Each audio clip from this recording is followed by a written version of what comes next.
welcome to the White House and to this commemoration of National Park Week.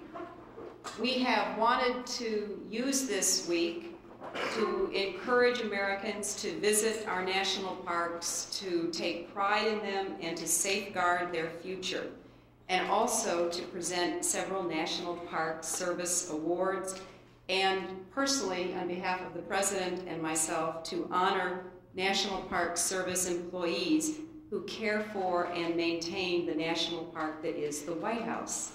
We are very grateful for their daily commitment to this beautiful house and grounds.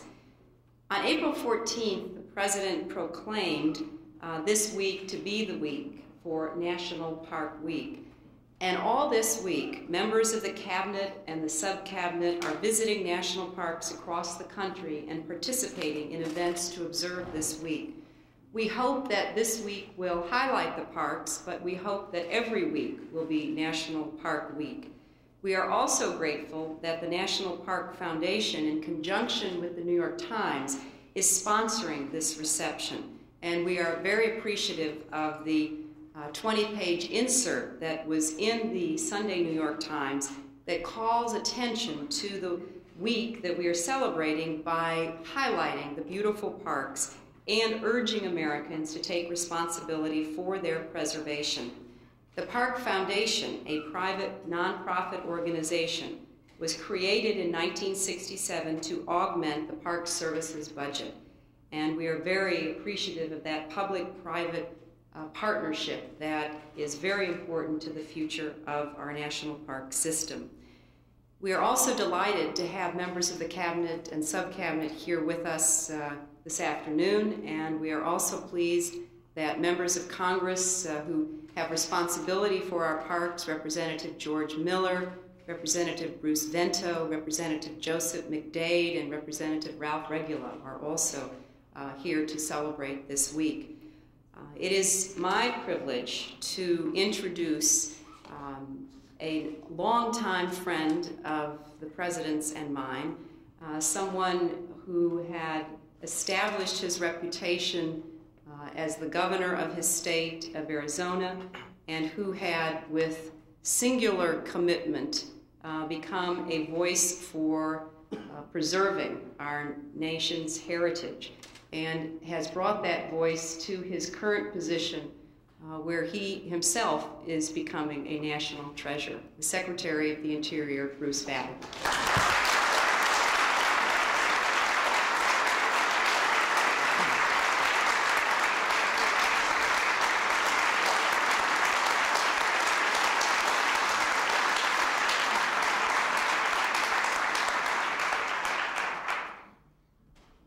Mrs. Clinton, thank you very much. We are most honored that you and the President should see fit to invite us to your residence to celebrate the beginning of the first National Park Week celebration. It's a wonderful beginning in what I believe will become an important tradition. I think it's important, just very briefly, to reflect as we proceed through this ceremony on the extraordinary importance of national parks, because they are a uniquely American idea, rooted deeply in our history, expressing, I think, in the most profound and clear way what the American spirit is really about.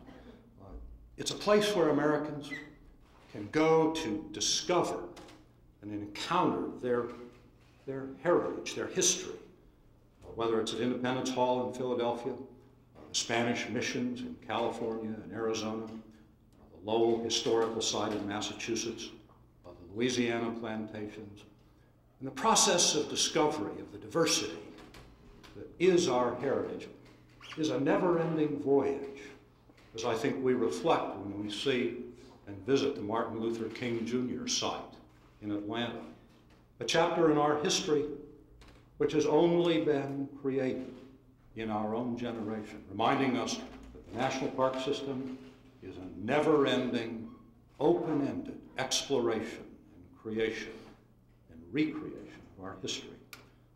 The national parks are also the quintessential place for the encounter that every American should have with his or her natural heritage, the place where we can turn to understand our natural surroundings and to think deeply about their meaning and about the challenges that lie ahead for all of us as we adapt and learn to live in balance with our surroundings, to live more lightly on the land, and to come to terms in a sustainable equilibrium with our surroundings. Finally, I think that as we begin this week, it's important to recognize and remember the partnerships that will be so much of the future of the national park system. Because if parks in the past have been a line item in the federal budget, I think parks in the future are going to have to be a living, sustained partnership, calling upon connections and support and bridges. They're going to have to be embraced by the surrounding communities in a wonderful, strong, interactive partnership about Americans, their heritage, and their future. Now, just briefly, I would like to acknowledge a few of the people from the Park Service leadership who are with us today. First is the Assistant Secretary in charge of the National Park System, the Fish and Wildlife Service, the former President of the Wilderness Society, and now Assistant Secretary George Frampton. George?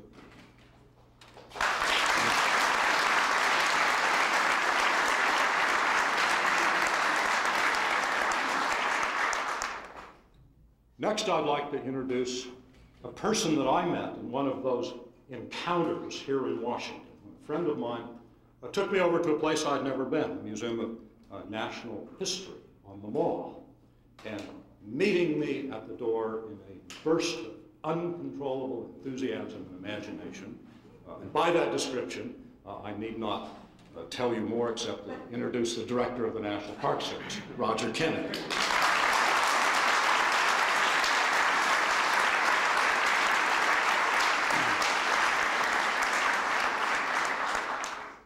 And very importantly, the President of the National Park Foundation, which is our congressionally chartered partner in fundraising, maintenance, and charting directions together with the private sector for the National Park System. And that, of course, is Alan Rubin, the President of the National Park Foundation.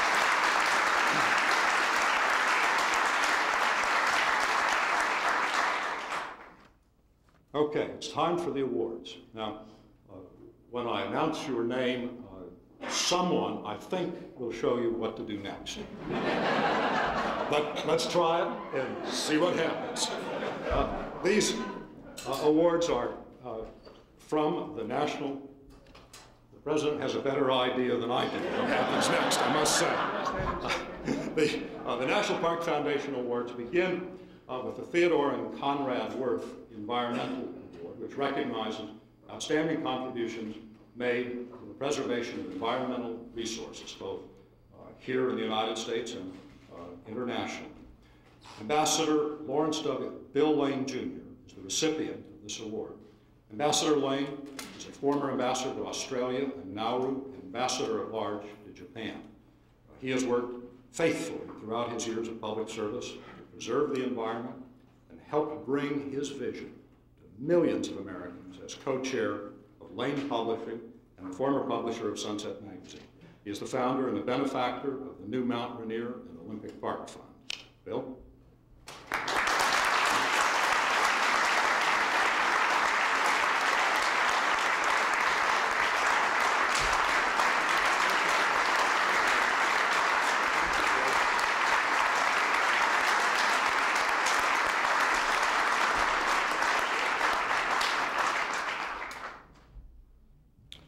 The National Park Foundation Partnership Leadership Award recognizes outstanding private contributions to advance the mission of the National Park Service. There are two 1994 recipients of this award. The first one you will remember from an event that took place on Earth Day when the President traveled to an extraordinary park called Meridian Hill right here in Washington, D.C. And the first recipient is in fact the Friends of Meridian Hill. And I would like to call upon Mr. Stephen W. Coleman, the president, and Mrs. Josephine Butler, the vice chair of the Friends, who will accept this award. They will be joined by, this is a long list, but a terrific list. Mr. Robert Stanton, who is the regional director of the National Capital Region, Mr.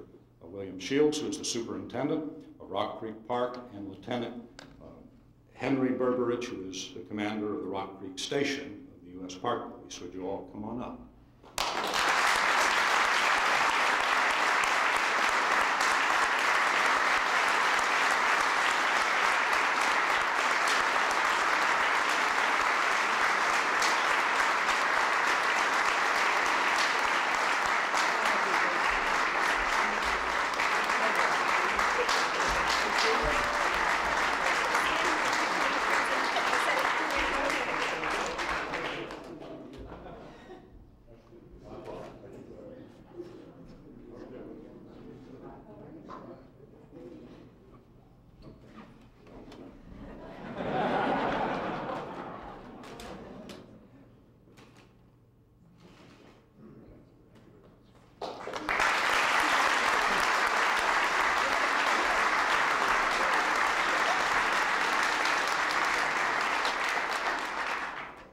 Now, I almost forgot to tell you about these awardees. The Friends are being acknowledged for their outstanding work in rescuing the Meridian Hill Park from crime and neglect and restoring this park to become a vibrant part of the district. The crime rate out in that park has dropped 90% in the 4 years that the Friends have worked to transform this park.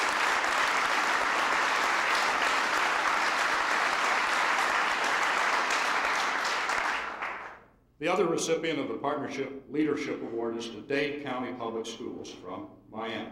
Mrs. Phyllis Cohen, Deputy Superintendent, will accept this award, and the Superintendent of the Everglades, Dick Ring, will join.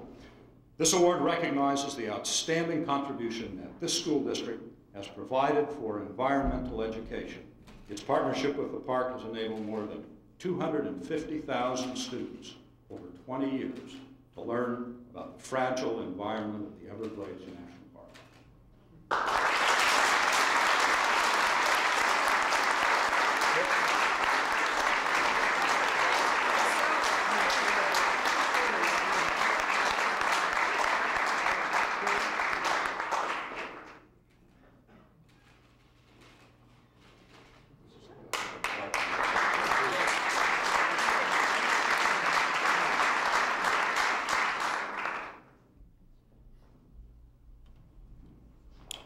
A new award this year, the Harry Young National Park Ranger Lifetime Achievement Award, honors the key individuals who make this all work. And that is, of course, the park rangers who are out there on the ground representing the best of America day after day after day.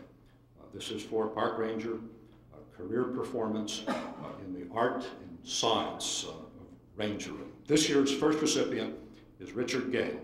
Mr. Gale began his career as a fire control aide at Lava Beds National Monument out in New Mexico and has been on the cutting edge of ranger activities throughout his career. We honor him today for his passion for the ranger profession and his concern for fellow rangers and Park Service employees. Dick?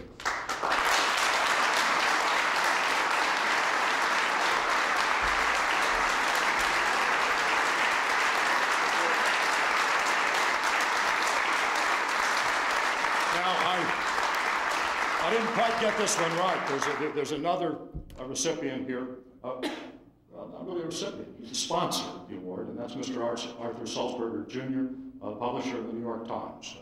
Will you please join us?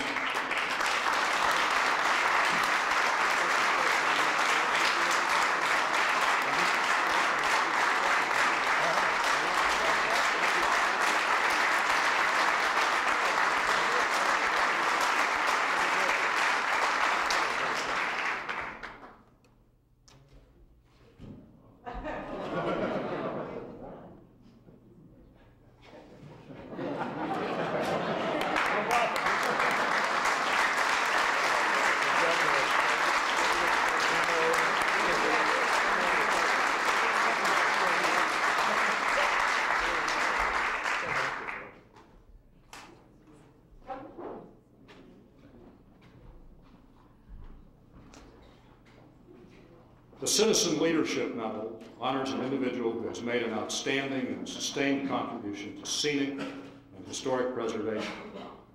This year's recipient is Elizabeth Barlow Rogers, the Central Park Administrator. She's virtually synonymous with Central Park in New York City, the world's first and most famous urban park. She has served as administrator since 1979 and presided over the renaissance of Frederick Law Olmsted's masterpiece. The creation of the Central Park Conservancy under Mrs. Rogers has raised more than $76 million from the private sector for historic reconstruction, landscaping, and design.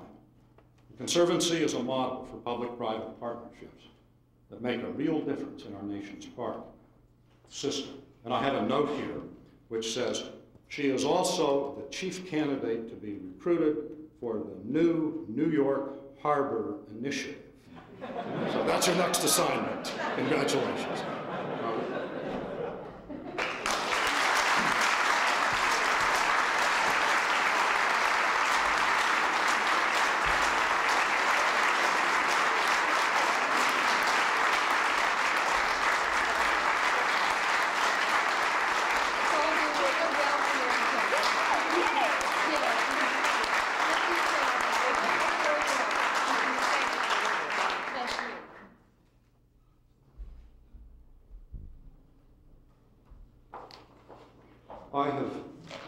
I've spoken to you earlier about the courtesy and support extended by the President and the First Lady in hosting this event. But what I want you to appreciate is the depth of their commitment to the national park system.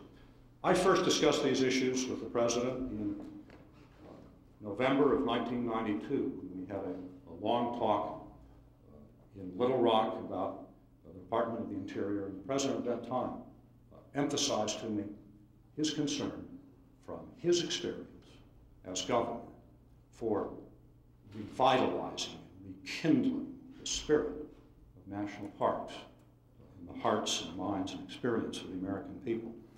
And with his unflagging support in some pretty tough times, we've made, I think, some really extraordinary progress, a wonderful start. We have a budget problem in this town that you may have heard about from time to time. But the plain fact is that the National Park Service had its budget increased last year. It's having its budget increased again this year. We are on the threshold in the United States Congress with the President's firm and unflagging support of passing the California Desert Bill, which make the largest addition to the national park system in an entire generation. We are on the verge of getting important legislation, concessions, fee legislation, protective legislation for Yellowstone National Park, and many other initiatives. And the plain fact is that it is the support, the visibility, and the passion that our President and the First Lady bring to the importance of the American park system. And it's in that spirit that I introduce to you the President of the United States. Thank you very much. Thank you. Thank you very much. Thank you. Thank you so much. Thank you. Thank you. Thank you. Thank you very much, Mr. Secretary, Attorney General Reno, Mr. Frampton, Mr. Kennedy, Congressman Bento, ladies and gentlemen. I sure have had a good time this afternoon. You know, this is a wonderful occasion for all of us as Americans. And in many ways, it's a very personal occasion. Hillary and I were up here whispering to each other. I said, now, didn't we go to the Dinosaur National Park in Utah and to the Buffalo? And then I started reeling off. She said, Bill, forget it. You will never remember all the parks we visited.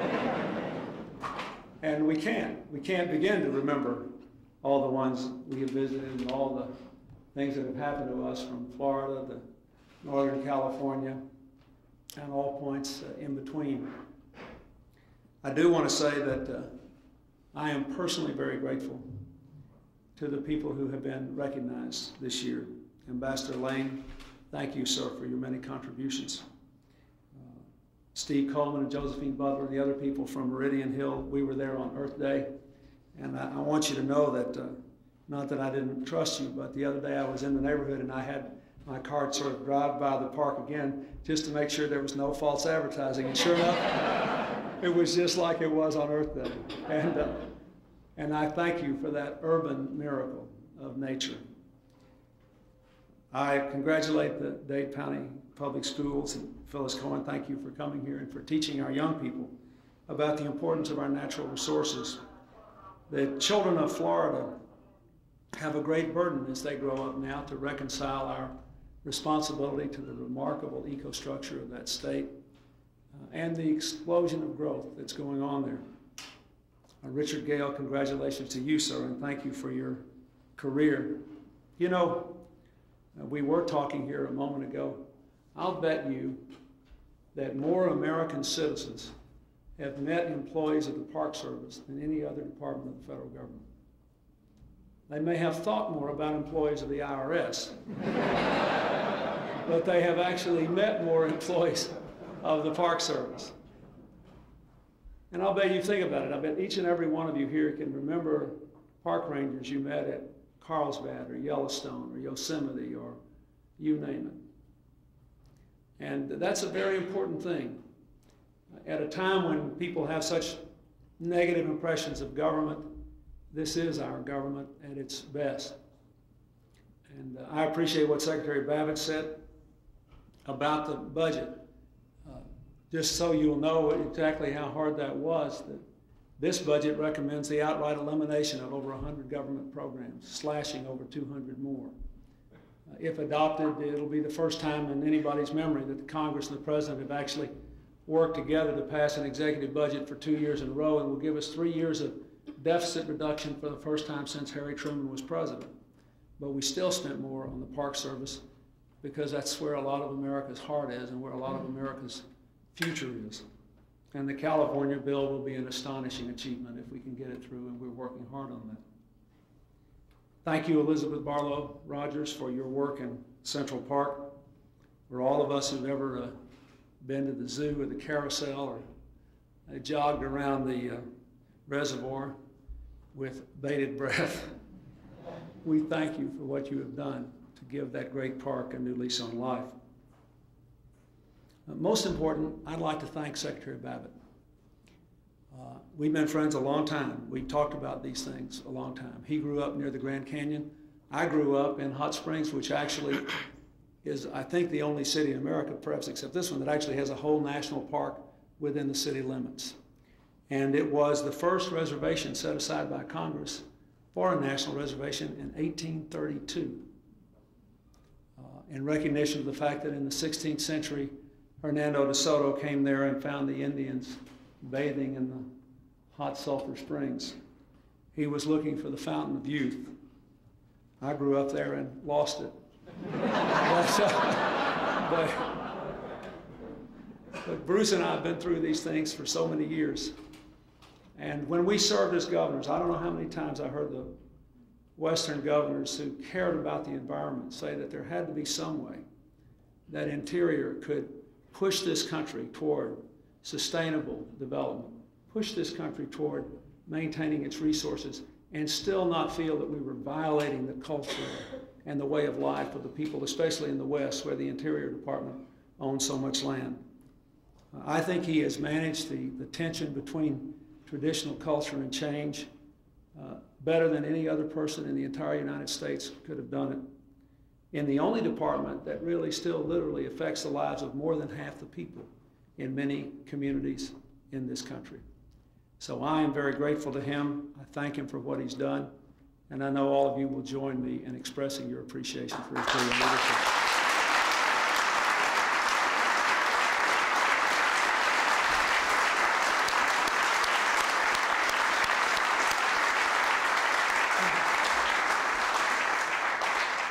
Now I have to say just a parochial word about where I live now. I live on National Park Service Reservation number 1.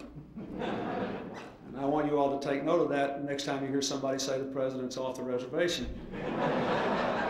I'm actually here with Hillary and Chelsea on part of the original design of Washington laid out by George Washington and Pierre L'Enfant.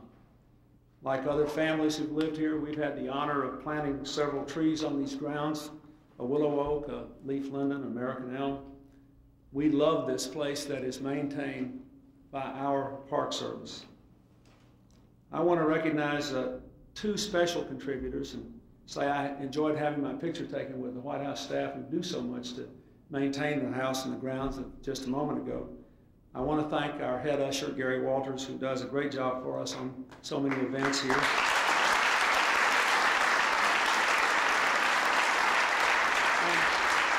Where's Gary? There's Gary back there. And I'd like to ask Irv Williams, the Executive Ground Superintendent, for nearly 40 years he's been here. Where are you, Irv? Stand up. Thank you so much.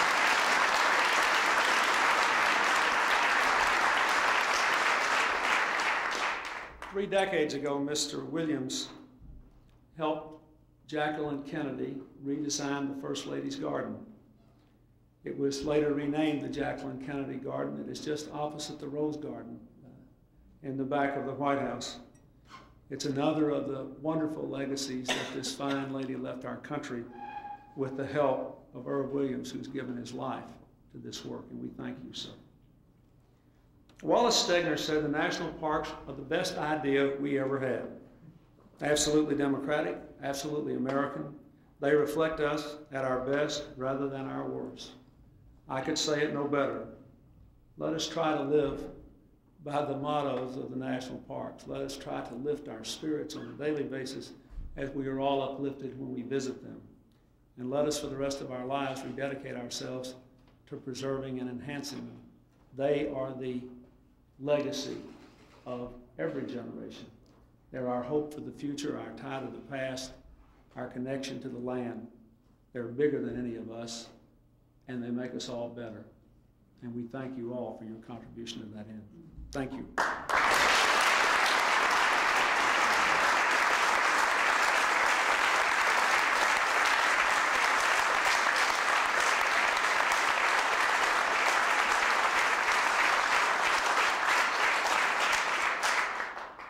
Mr. President, as we finish, I have a gift for you from the Ranger Force of the National Park Service.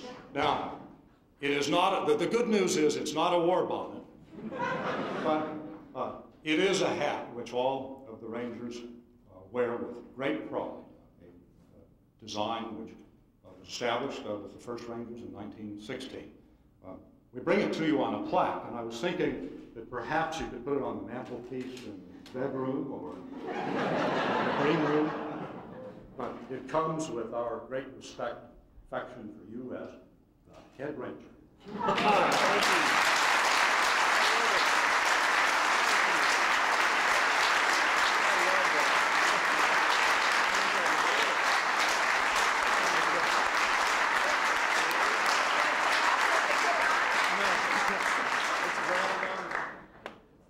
Well, we now would invite all of you to attend our reception in the State Dining Room, and to please, if you haven't had a chance already, to take a look at the other state rooms that are on this floor, the green room and the blue room and the red room, and to know that you are always welcome in reservation number 1 in this national park. Thank you all very much.